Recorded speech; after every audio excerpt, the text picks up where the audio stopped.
So what I've noticed is there are a lot of challenges that we're facing every single day. And there are many Muslims who are grappling, they are holding on to their faith. Many of them have questions that are not being answered. And at times, people put pressure on them. So as much as there are people coming into the fold of Islam, I must say there are Muslims who are not so strong in their faith because they haven't educated themselves. Because Islam is knowledge-based. If you know, you become strong. If you don't know, anyone can actually sway you. So with all these pressures, I have over the years specialized in attending to those who are weaker, those who are further perhaps, and helping them rediscover their identity, strengthen it, and inch closer. And then they may latch on to others as they come closer, because the level that I have perhaps ultimately specialized in is that, but it's the majority, trust me. A lot of people want to be better Muslims, and instead of being doomed and just pointed at as though, you guys are useless, someone needs to help them identify with that and help them come closer.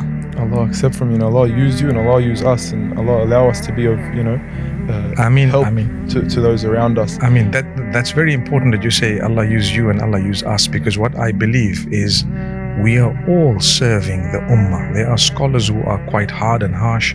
There are scholars who are a little bit more lenient. There are some who specialize in specific topics. There are some who have mastered, certain things. We need all of these.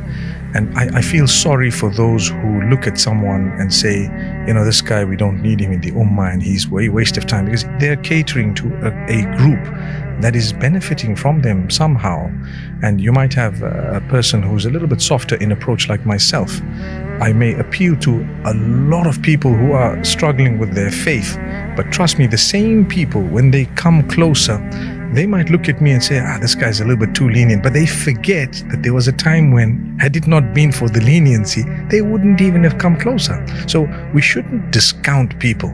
We should look at what they're doing. Sometimes it's well thought out and it's very, very careful work in order to aim at a certain category, but people couldn't know any better. So when you say you and us and all of us, I really believe in that. I wouldn't ever want to punch a person who's within doing some good work, actually. Interestingly enough, I might bring up a very controversial figure, but we've just had Andrew Tate accept Islam, someone who is the most Googled person on earth.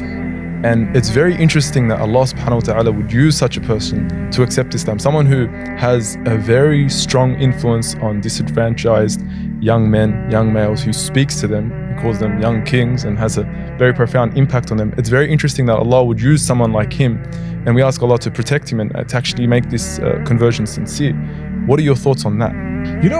I'll be honest with you, as much as it might sound very strange, but I didn't really know who Andrew Tate was. Obviously, I'm busy in my field and so on. But then when the hype came, I obviously found out, and I checked him out, and I was very happy at the Shahada. Obviously, who wouldn't be? We're Muslimin and we're all excited, and wish for everyone to be Muslim. Exactly. And mashallah, he seems like a very sincere brother, and he says what he feels. That means the hypocrisy factor doesn't seem to be there at all. In fact, it probably isn't, because he says it as he thinks. That's how it comes across, alhamdulillah. So it's a good thing. And what I believe Islam would do for a brother like that is amazing. It would streamline his ideas, and actually, between misogynism and feminism, those are the terminologies that people use today. We have a beautiful Islam.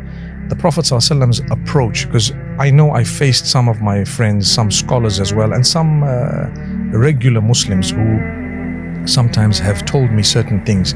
No, Shaykh, you're too soft, and no, Shaykh, you're this and that. And I tell you, it's not that. Islam is a balance. There are times when the Prophet ﷺ was extremely lenient and very forgiving. There were times when he spoiled his family members. I want to clarify one thing that really made its rounds, because what happens on social media is people take a clip and they use it either for a laugh, or they use it to get views, or they use it for a point. Spin the story. One day I was speaking to a brother, Musa Adnan, A beautiful brother. beautiful brothers, and we were talking about how important it is when you get married to know where your friends are and where your spouse stands, right? And the point I was raising is, if your friends, call you names because you no longer spend as much time as you did with them, don't become a slave of that, and don't be impacted by that to oppress your spouse. And then the point I raised was, well, even if they call you a chicken, what's the point? So what if I wouldn't mind being called a chicken. So what they did is they took the clip from that point, and they didn't understand the context of what was being said. And then they said, this man says you can be a chicken to your wife and you can quack quack. And I did say that, and chickens don't quack, by the way. But what I was trying to say is, look, if there's something that's minor, why do you want to make a big issue out of it? Islam does allow. I mean, the wives of the Prophet ﷺ, when one of them said, I don't want to ride on this camel because it's too slow, he changed the camel and he put her on a faster one. I mean, what's that? So there is a balance. It's happened to me where people say, oh, you said this and you said that, but we're calling towards a balance. A man needs to know, and a woman, when to be lenient, when to be a little bit harder, when to be a bit harsh, when to forgive, when to hold things, and so on. So it's a beautiful balance. I believe that's what Islam would do to anyone who's genuine in learning. It would create a balance. It's not all about being, so I'm the king, I'm the boss, and that's me. I mean, no one would like you in that case, because why? It's not the case. It would regulate you towards that wasat. You need the middle path. You are a king, but if only you have a queen. There goes.